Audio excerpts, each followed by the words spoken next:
نحمده ونصلي على رسوله الكريم اما بعد فاعوذ بالله السميع العليم من الشيطان الرجيم بسم الله الرحمن الرحيم رب اشرح لي صدري ويسر لي امري واحلل عقدة من لساني يفقهوا قولي رب يسر ولا تعسر وتمم بالخير۔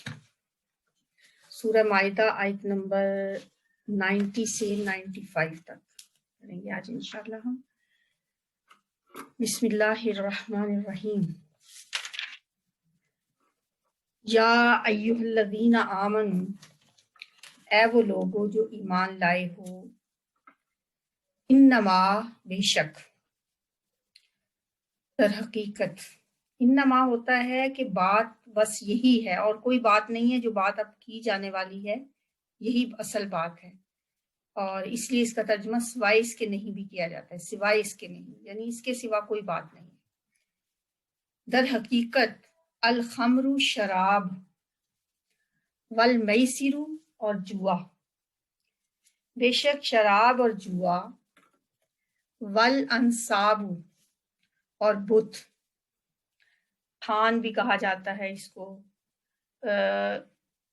انصاب ایکچولی وہ جگہ ہوتی ہے جہاں پہ بت نصب کیے گئے ہوں۔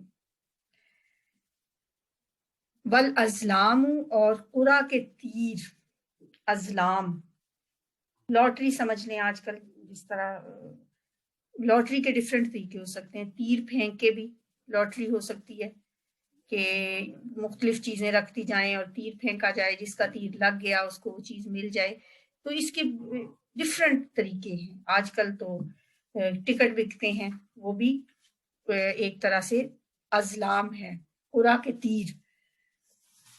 رجسن ناپاک ہیں، رجس پلیدی کو کہتے ہیں، ناپاکی کو کہتے ہیں۔ رجسم من اعمال شیطانی، اور شیطان کے عمل سے ہیں۔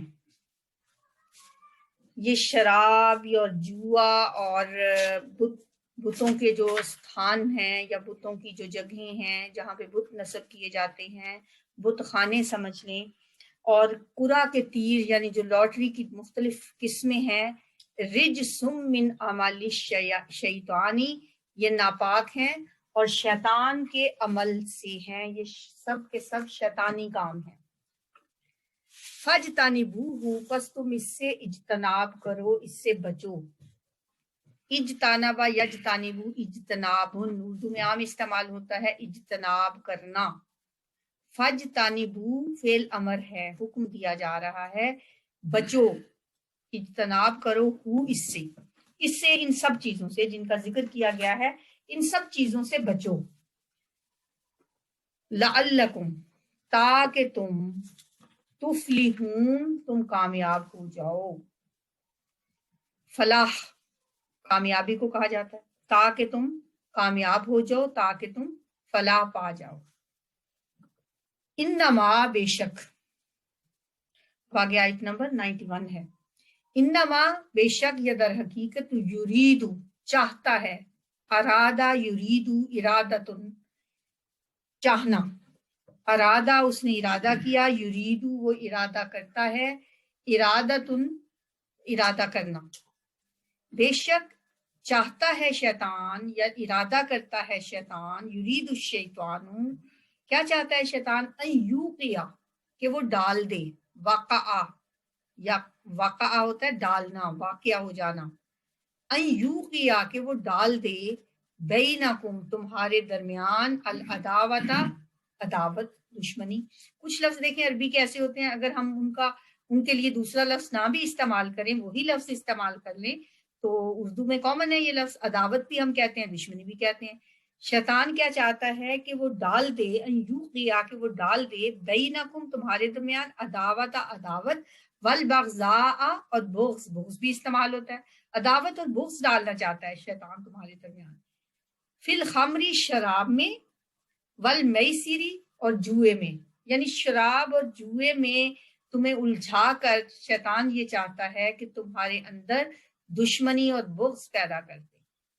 وَيَصُدَّكُمْ، اور وہ روک دے تمہیں، سدا یا سدو ہوتا ہے بند کر دینا، روکنا، اور شیطان دوسرا کام کیا کرنا چاہتا ہے شراب اور جوئے میں الجھا کر؟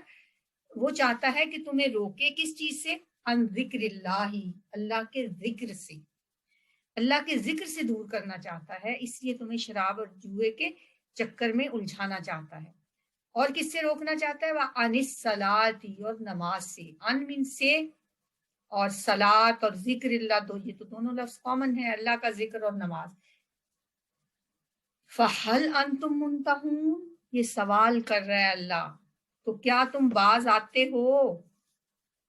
فَهَلْ، تو کیا، أَنْتُمْ، ہو تم، منتہون، باز آنے والے، کیا تم باز آؤ گے؟ ان کاموں سے رکو گے جن سے روکا جا رہا ہے؟ وَأَطِیعُوا اللَّهَ، اور اطاعت کرو اللہ کی، وَأَطِیعُوا الرَّسُولَ، اور اطاعت کرو رسول کی، وَاحْذَرُوا، اور بچو، کس سے بچو؟ یہ جو چیزیں جن سے بچنے کا حکم دیا گیا ہے، شراب، جوا، کوڑا کے تیر، یہ جو سب شیطانی کام ہیں، یہ جو سب ناپاکیاں ہیں، ان سب سے وَاحْذَرُوا، اور بچو۔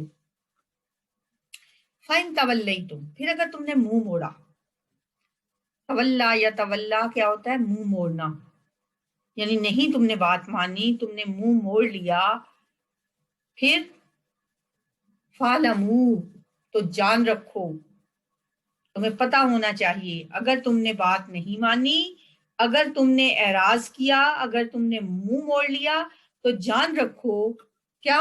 انما، بے شک، علی رسولنا، ہمارے رسول پر تو البلاغ المبین، پہنچا دینا ہے کھلم کھلا۔ رسول کا کام تو بس پھر پہنچانا ہی ہے۔ اگر تم نہیں بھی مانو گے نا، تو رسول کی ذمہ داری کیا ہے؟ علی رسولنا، اوپر ہمارے رسول کے، یا ہمارے رسول پر، یہ کون کہہ رہا ہے؟ ہمارے اللہ تعالیٰ۔ ہمارے رسول کے ذمے کیا ہے؟ البلاغ المبین، واضح طور پر پہنچا دینا، بس اس کے بعد نہیں مانتے تو اللہ کا اور تمہارا معاملہ ہے، پھر اللہ خود دیکھ لے گا۔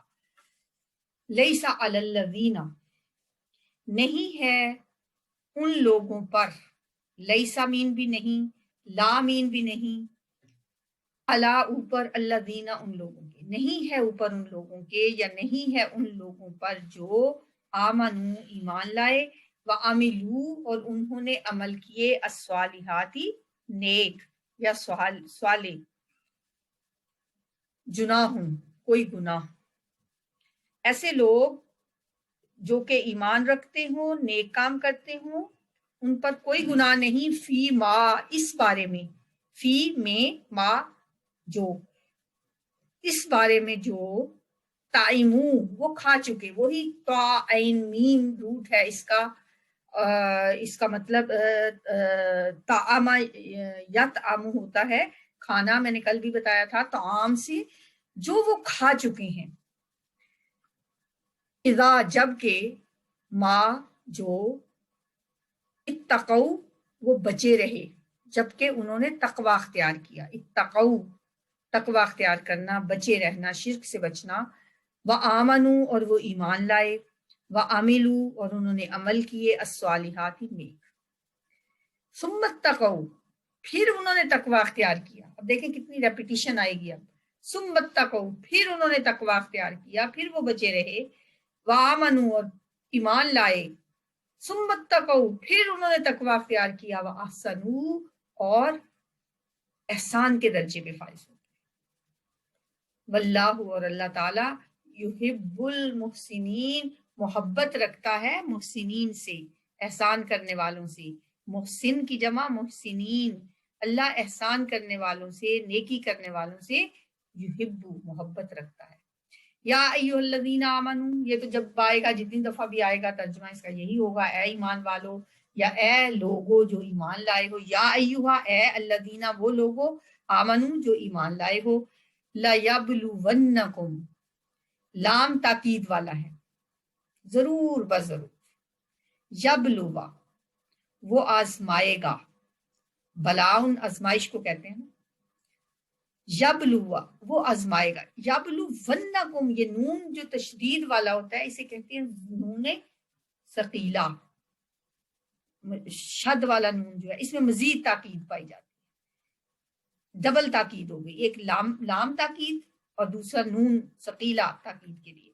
ضرور ضرور آزمائے گا تمہیں اللہ تعالی بشیء کچھ چیزوں کے ساتھ. شیء تو ویسے چیز کو کہتے ہیں. من الصیدی شکار میں سے. صیاد نہیں کہتے شکاری کو. خود آپ اپنے دام میں صیاد آ گیا، کوئی مصرع بھی ہے نا، تو صیاد شکاری ہوتا ہے، صید شکار کو کہتے ہیں. بشیء ساتھ کچھ چیزوں کے، من الصیدی شکار میں سے، تنالہ کہ پا سکیں گے اسے، پہنچ جائیں گے اس تک، ایدیکم تمہارے ہاتھ، وہ شکار جس تک تمہارے ہاتھ پہنچ رہے ہوں، ہرن پھر رہے ہوں آپ کے ارد گرد اور آپ ہاتھ بڑھا کے ہی پکڑ لیں یا ہلکا سا تیر پھینکیں تو پکڑ لیں، تو ایسے شکار کے ساتھ اللہ تمہارا امتحان لے گا. وَرِمَاحُكُمْ اور تمہارے نیزے، یعنی لفظ ہے، اس کو بس یاد کر لیں. یہ جو ہے تنالہ پہنچنے والے ہوں اس کو، ایدیکم تو پہلے پڑھا ہوا ہے آپ نے، ید ہاتھ کو کہتے ہیں، تمہارے ہاتھ. وَرِمَاحُكُمْ اور تمہارے نیزے، تمہارے ہاتھ تمہارے نیزے جس شکار تک پہنچ رہے ہوں اور تم نے اس کا شکار نہ کرنا ہو احرام کی وجہ سے، یہ بہت بڑا امتحان ہوگا نا تمہارا. تو اللہ ضرور اس طرح تمہیں آزمائے گا. کیوں؟ لیعلم، تاکہ وہ جان لے. اب یہ جو لام ہے، لام کے نیچے زیر ہے، یہ لام تاکید نہیں ہے، یہ لام تعلیل ہے. تاکہ یعلم وہ جان لے، وہ معلوم کر لے. کون؟ اللہ. لیعلم اللہ تاکہ جان لے اللہ، من یخافہ کون ڈرتا ہے اس سے. من کون؟ خافا یخافو ہوتا ہے ڈرنا، خوف رکھنا. کون ڈرتا ہے اس سے، بالغیب بن دیکھے. یہ ایسے اللہ کیوں کرے گا کہ تمہیں احرام کی حالت میں شکار آگے پیچھے تمہارے گھومتا پھرے گا؟ اس لیے کہ اللہ یہ دیکھے کہ تم میں سے کون ہے جو اللہ سے بن دیکھے ڈرتا ہے. فمن اعتدی پس جو کوئی زیادتی کرے، بعد ذالک اس کے بعد، فلہو تو اس کے لیے، فا تو کہہ لیں یا پس کہہ لیں، لہو واسطے اس کے یا اس کے لیے. کیا ہے جی اس کے لیے؟ عذاب علیم دردناک عذاب. المناک، علیم کو یاد رکھیں المناک سے، عذاب تو عذاب ہی ہے. یا ایھا الذین آمنوا تیسری دفعہ بھی یہ لفظ ہے، اے وہ لوگو جو ایمان لائے ہو.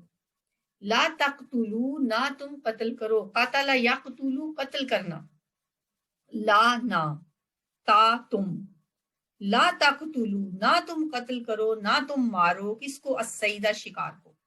شکار کو قتل کرنا یعنی شکار نہ کرو.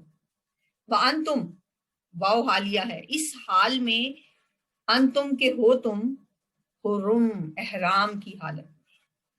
ومن قاتلہ اور جو کوئی مار ڈالے گا اسے شکار کو، یعنی ہو کی ضمیر کس کے لیے؟ شکار کے لیے. جو کوئی مارے گا اس کو، جو کوئی شکار کرے گا، منکم تم میں سے، متعمدن جان بوجھ کر، آمدن اردو میں استعمال ہوتا ہے نا لفظ آمدن، کہتے ہیں آمدن ایک دعا بھی ہے، آمدن او خطأن، اللہ جو گناہ میں نے آمدن کیے جان بوجھ کے کیے، او خطأن یا میں نے غلطی سے کیے. تو متعمدن کا مطلب ہے جان بوجھ کر، آمدن. فجزاء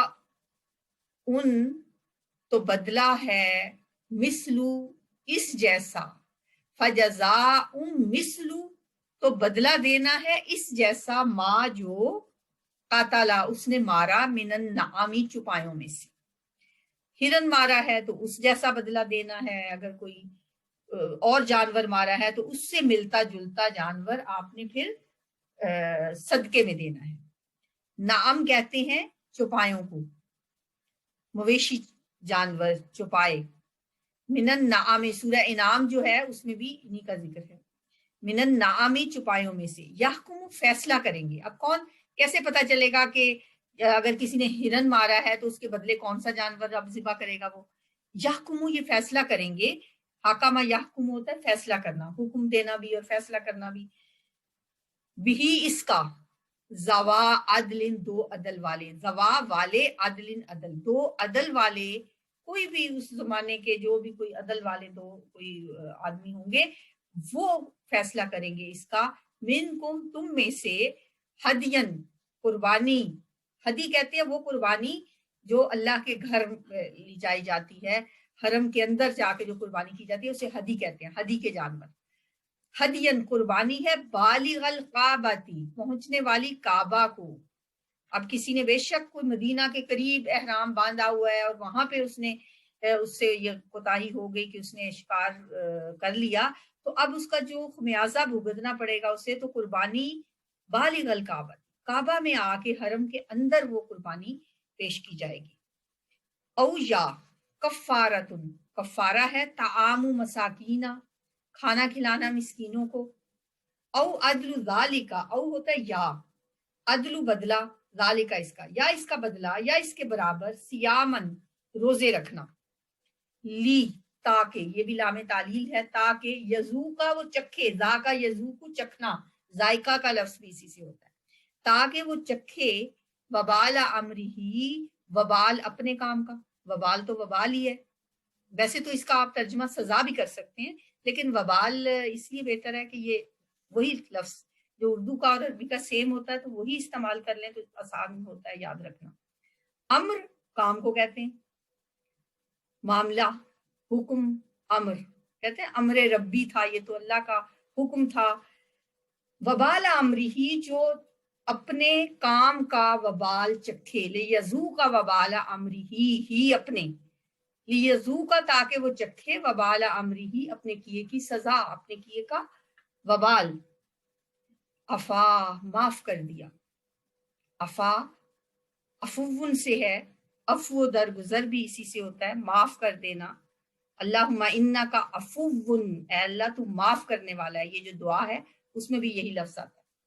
اف اللہ معاف کر دیا اللہ نے، اما یہ اصل میں ہے ان ما، جوڑ کے لکھا تو بن گیا اما، اگر علیحدہ علیحدہ بھی لکھے نا، ان لکھیں آگے ما لکھیں اس پہ شد ڈال دیں تو پڑھا کیا جائے گا، اما اس سے جو، معاف کر دیا اللہ نے اس کو جو سلف پہلے گزر چکا، سلف گزرے ہوئے لوگوں کو کہتے ہیں نا، کہتے ہیں ان کے سلف کے کارنامے، گزرے ہوئے بزرگوں کے کارنامے، سلف صالحین بھی گزرے ہوئے نیک لوگوں کو کہا جاتا ہے۔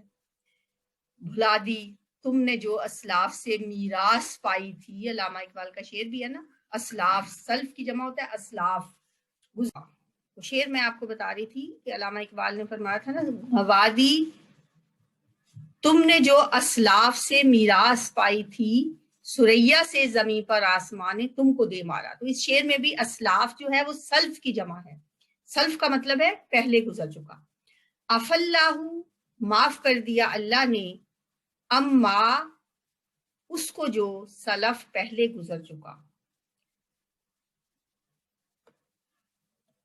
ومن آدھا اور جو دوبارہ کرے گا، اعادہ کرنا، دوبارہ کرنا، عادی ہونا بھی اسی سے ہوتا ہے، ومن آدھا اور جو دوبارہ کرے گا، فینتقم تو انتقام لے گا، انتقام ینتقم انتقام، انتقام لینا، اگر آپ اس کے روٹ یاد رکھا کریں نا تو پھر بندے کو فوراً پتہ چل جاتا ہے کہ اسے، کیونکہ فا تو کے لیے ہے، یا وہ کے لیے کہ وہ انتقام لے گا، باقی کیا بچ گیا، انتقام، ٹھیک ہے، انتقام لے گا، کون انتقام لے گا، اللہ، اللہ تعالیٰ، منہ اس سے، واللہ اور اللہ تعالیٰ عزیز غالب ہے، ذو انتقام انتقام لینے والا۔ چلیں جی پھر دیکھتے ہیں ان آیات کو۔ یا ایھا الذین آمنو، اے لوگو جو ایمان لائے ہو،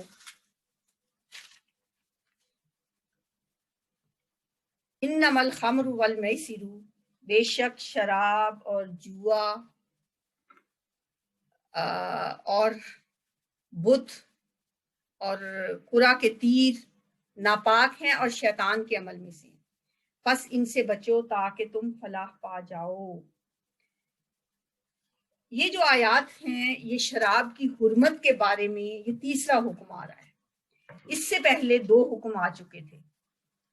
سب سے پہلے وہ بھی ہم پڑھ چکے ہیں، جو تھا کہ اللہ تعالیٰ یسألونک عن الخمر والمیسر، وہ آپ سے پوچھتے ہیں شراب اور جوئے کے بارے میں، تو آپ ان کو کہہ دیں کہ ان میں لوگوں کے لیے فائدے بھی ہیں، فیہما اسم کبیر، اس میں بہت بڑا گناہ ہے، ومنافع للناس، اور لوگوں کے لیے فائدے بھی ہیں، واسمہما اکبر من نفعہما، اور ان دونوں کا گناہ جو ہے ان دونوں کے نفع سے بہت زیادہ ہے۔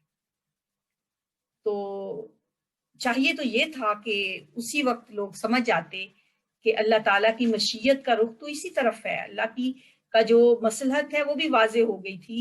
پھر اللہ تعالیٰ نے اگلا حکم دیا، اگلا قدم اٹھایا اور حکم دیا کہ لا تقربوا الصلاۃ وانتم سکارى، جب تم نشے کی حالت میں ہو تو نماز کے قریب مت جاؤ۔ اس سے تو پورے طور پر واضح ہو جانا چاہیے تھا کہ دین کا اہم ترین ستون جو نماز ہے، الصلاۃ عماد الدین، یہ شراب نماز سے روک رہی ہے تو تمہیں یہ چھوڑ دینی چاہیے۔ بہرحال یہ اب تیسرا حکم آیا۔ ویسے بھی اسلام کے جو احکامات ہیں وہ ایک دم اللہ تعالیٰ نے ان پہ ایک دم نہیں ڈنڈا برسایا کہ فوراً چھوڑ دو۔ جو اتنے شراب تو ان کی گھٹی میں پڑے گی تھی نا، تو اللہ تعالیٰ نے آہستہ آہستہ اسٹیپ بائی اسٹیپ حرام قرار دیا۔ بہرحال اب آخری بات اللہ کی طرف سے آ گئی، تو اب اسے اجتنبو، اب اس سے اجتناب کرو تاکہ تم کامیاب ہو جاؤ۔ انما یرید الشیطان ان یوقع بینکم العداوۃ والبغضاء، شیطان تو یہ چاہتا ہے کہ تمہارے درمیان دشمنی اور بغض پیدا کر دے شراب اور جوئے کے ذریعے سے۔ یہ بہت اہم بات ہے۔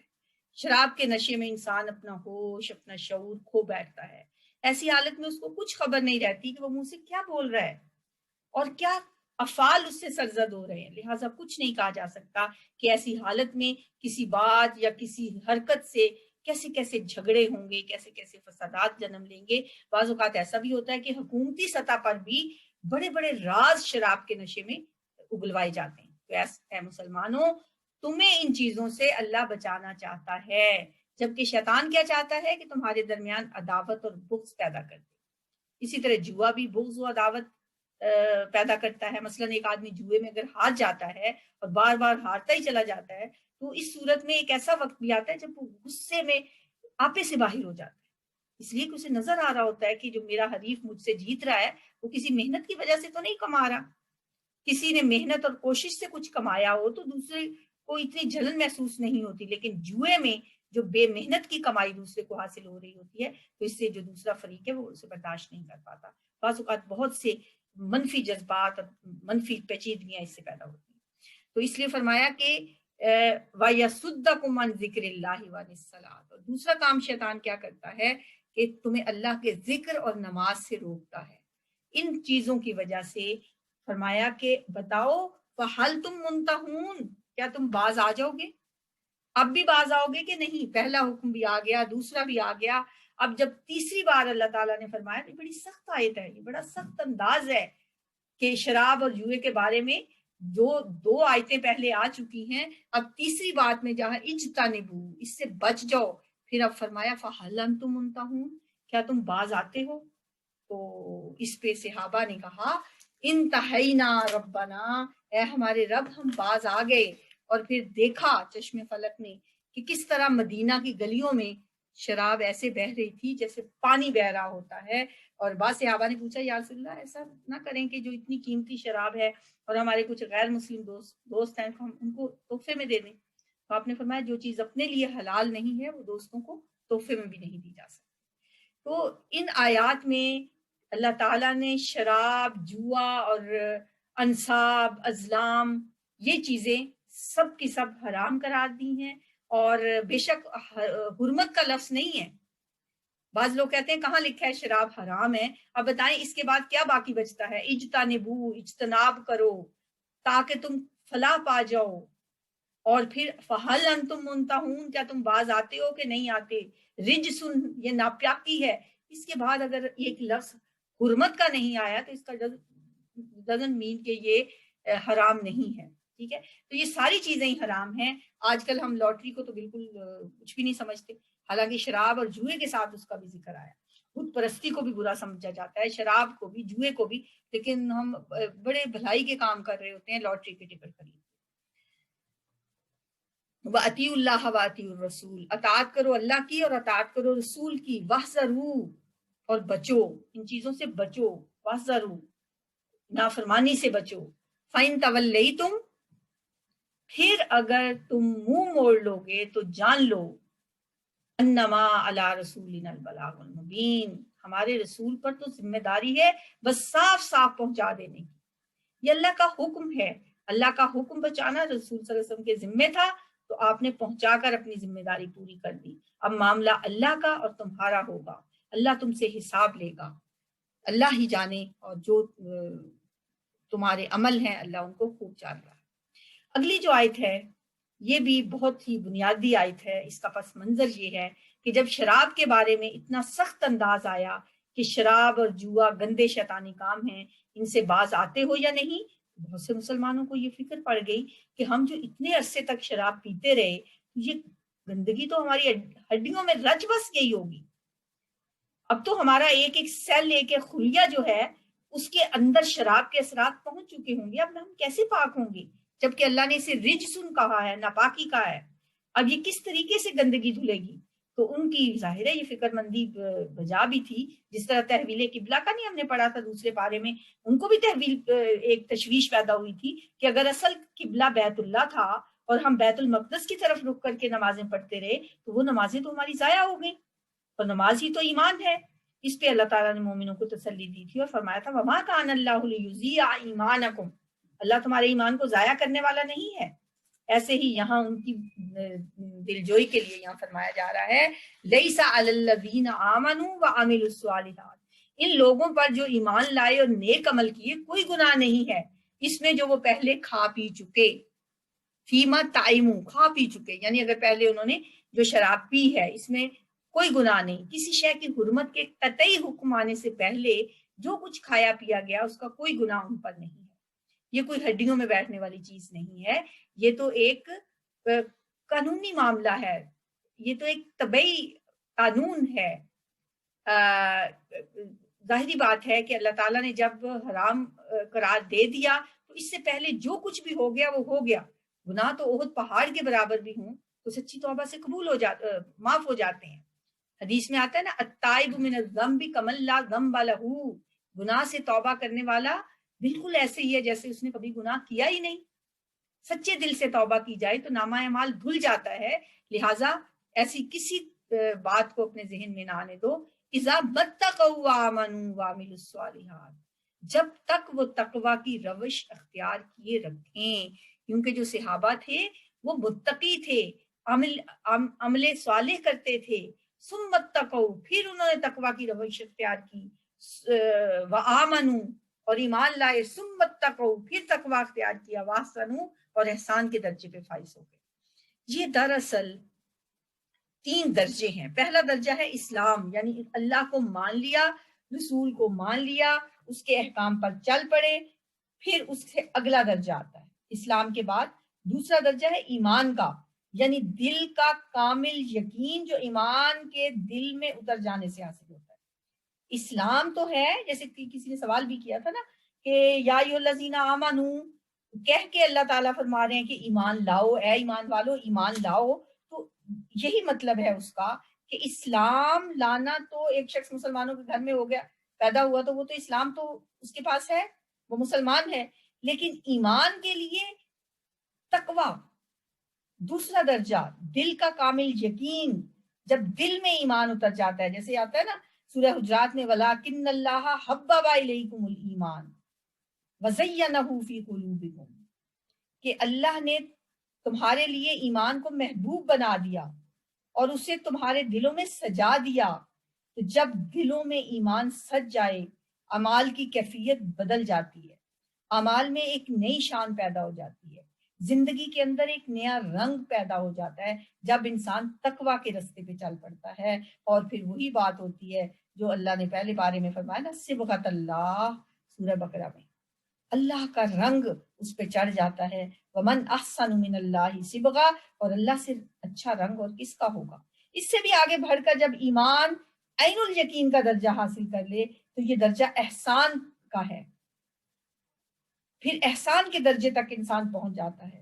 حدیث میں بھی ہے، فرمایا کہ احسان یہ ہے ان تعبد اللہ کأنک تراہ، کہ تو اللہ کی عبادت ایسے کرو جیسے تم اس کو دیکھ رہے ہو، فإن لم تکن تراہ فإنہ یراک، اور اگر تم اس طرح عبادت نہیں کر سکتے کہ تم اللہ کو دیکھ رہے ہو تو کم از کم یہ تو ضرور محسوس کرو کہ وہ تمہیں دیکھ رہا ہے، یہ کیفیت تو ضرور پیدا ہونی چاہیے کہ وہ تو تمہیں دیکھ رہا ہے نا۔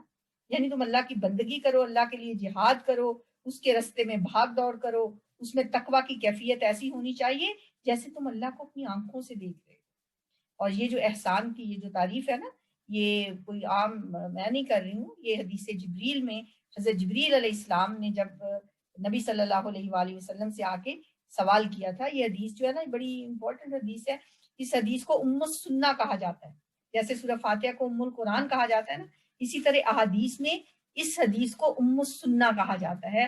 اور یہ حدیث اس طرح سے ہے، یہ بہت سی حدیث کی کتابوں میں اس کی تفصیل ملتی ہے کہ ایسا ہوا ایک دفعہ کہ نبی صلی اللہ علیہ وآلہ وسلم کے پاس حضرت جبریل علیہ السلام انسانی شکل میں آئے، صحابہ کا مجمع تھا، اور جبریل علیہ السلام آ کے آپ کے کندھوں کے گھٹنوں کے ساتھ دو زانو ہو کے بیٹھ گئے، اور صحابہ فرماتے ہیں کہ ہمیں ایسا لگا کہ یہ شخص ہم نے پہلے کبھی نہیں دیکھا، لیکن ایسا بھی نہیں لگتا یہ کہیں باہر سے آیا ہو، کیونکہ کوئی سفر کے آثار نہیں ہے اور یہ ہم اس کو پہچانتے بھی نہیں ہیں۔ انہوں نے آ کے آپ سے کچھ سوال کیے۔ پہلا سوال پوچھا، یا محمد اخبرنی عن الاسلام، اے محمد صلی اللہ علیہ وسلم مجھے اسلام کے بارے میں بتائیے۔ آپ نے فرمایا اسلام یہ ہے کہ تم اس بات کی گواہی دو کہ اللہ کے سوا کوئی معبود نہیں اور محمد صلی اللہ علیہ وسلم اللہ کے رسول ہیں، نماز قائم کرو، زکوٰۃ دو، رمضان کے روزے رکھو اور اللہ کے گھر کا حج کرو اگر تمہیں وہاں تک پہنچنے کی استطاعت ہو۔ یعنی اسلام کے ضمن میں آپ نے اعمال کا ذکر کر دیا۔ پھر انہوں نے پوچھا مجھے ایمان کے بارے میں بتائیے۔ آپ نے فرمایا یہ کہ تم اللہ پر ایمان لاؤ، اس کے فرشتوں پر، اس کی کتابوں پر، اس کے رسولوں پر، یوم آخرت پر اور اچھی بری تقدیر پر، یعنی جو پورے 5 عقائد ہیں آپ نے وہ بتا دیے۔ اسلام جب پوچھا تو آپ نے پورے وہ ارکان اسلام بتا دیے، اور جب ایمان پوچھا تو آپ نے سارے عقائد بتا دیے۔ اس کے بعد اس نے پوچھا کہ احسان کسے کہتے ہیں؟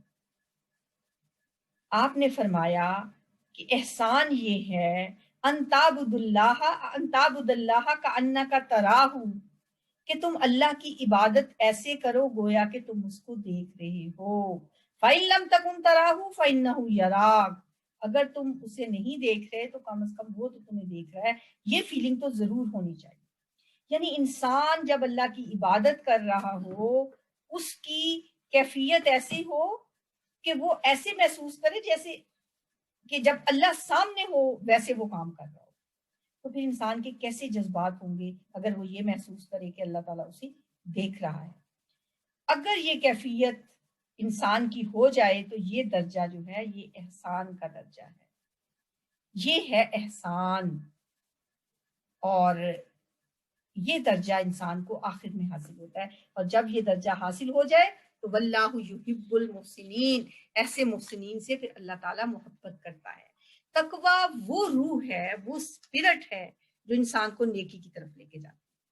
چنانچہ اس آیت میں تقویٰ کی جو تکرار ہوئی ہے اس کا معنی یہ ہے کہ تقویٰ نے سب سے پہلے آپ کو بیس لائن سے اوپر اٹھایا، اب آپ کے ایمان اور عمل میں ایک امتیازی رنگ پیدا ہو گیا۔ پہلے جو عمل تھا اب تقویٰ کے بعد وہ ویسا نہیں رہا، اذا متقوا وآمنوا وعملوا الصالحات، پھر تقویٰ میں مزید اضافہ ہوا اور تقویٰ نے آپ کو مزید اوپر اٹھایا، اب آپ کے دل میں یقین والا ایمان پیدا ہو گیا۔ چنانچہ ثم اتقوا وآمنوا میں یقین والے عمل کی طرف اشارہ ہے، اس لیے یہاں عمل صالح کا دوبارہ پھر ذکر نہیں ہوا، اس لیے کہ جب ایمان دل میں اتر گیا تو اعمال تو خود بخود درست ہو گئے۔ پھر تقویٰ اگر مزید ترقی کرتا ہے ثم اتقوا، پھر کیا ہوتا ہے؟ پھر اس کے نتیجے میں وَأَحْسَنُوا کا درجہ آتا ہے، یعنی انسان درجہ احسان پر فائز ہو جاتا ہے۔ اور پھر وَاللَّهُ يُحِبُّ الْمُحْسِنِينَ، ایسے محسنین سے پھر اللہ محبت کرنے لگتا ہے، ایسے محسنین کو پھر اللہ پسند کرتا ہے۔ اللہ سے دعا ہے کہ وہ ہمیں ایسا بنا دے، اللہم اجعلنا منہم، ایمان اور تقوی کے ساتھ اعمال کے اس تعلق کو سمجھنے کے لیے نبی صلی اللہ علیہ وسلم کا ایک یہ فرمان بھی ذہن میں رکھنا چاہیے. آپ نے فرمایا آگاہ رہو، تمہارے جسم کے اندر گوشت کا ایک ٹکڑا ہے، ایک لوتھڑا ہے، جب وہ درست ہو گیا تو سارا جسم درست ہو جاتا ہے، اور جب وہ بگڑ جائے تو سارا جسم بگڑ جاتا ہے. جان رکھو وہ دل ہے. تو دل ہی آماج گاہ ہے ایمان کی، تقوی کی، اور یہ دل کے سدھرنے سے ہی انسان احسان کے درجے پہ فائز ہوتا ہے. اور پھر واللہ یحب المحسنین. ایک اور بات، ظاہر ہے آج کا یہ لیسن ہمارا ایک دن میں تو ختم نہیں ہوگا، انشاءاللہ کل اس کو کمپلیٹ کریں گے. اس آیت کو سمجھنے کے لیے وہ پیچھے جو ہم آیت پڑھ کے آئے ہیں نا، وہ بھی ذرا ذہن میں لے کے آئیں، جو ہم نے پڑھی تھی فَأَمُوا وَسَمُّوا، وہ اندھے ہو گئے اور بہرے ہو گئے. ثم امو و سمو، پھر اندھے ہوئے اور بہرے ہوئے. یہ ان الفاظ میں گمراہی اور ضلالت کے مختلف مرحلوں کا ذکر تھا کہ بنی اسرائیل حق کو دیکھتے ہوئے اور سمجھتے ہوئے اندھے اور بہرے ہو گئے. اللہ نے انہیں ڈھیل دی تو اس پر وہ اور بھی اندھے اور بہرے ہو گئے. اللہ نے مزید ڈھیل دی تو وہ اور زیادہ اندھے بہرے ہو گئے. یہ اس راستے کا ذکر ہے جس پر انسان گمراہی میں دھنستا چلا جاتا ہے. مگر ایک راستہ یہ بھی ہے جو تقوی کا راستہ ہے، جس کا حوالہ اس آیت میں آیا ہے، یعنی ہدایت کا راستہ، اسلام، ایمان اور احسان اور تقوی کا راستہ، جس پر چلتے ہوئے انسان درجہ بدرجہ ترقی کرتا ہے. تو اللہ سے دعا ہے کہ اللہ ہمیں یہی راستہ عطا فرمائے. سبحانک اللہم و بحمدک، نشہد ان لا الہ الا انت، نستغفرک و نتوب الیک. انشاءاللہ کل اس کو کنٹینیو رکھیں گے.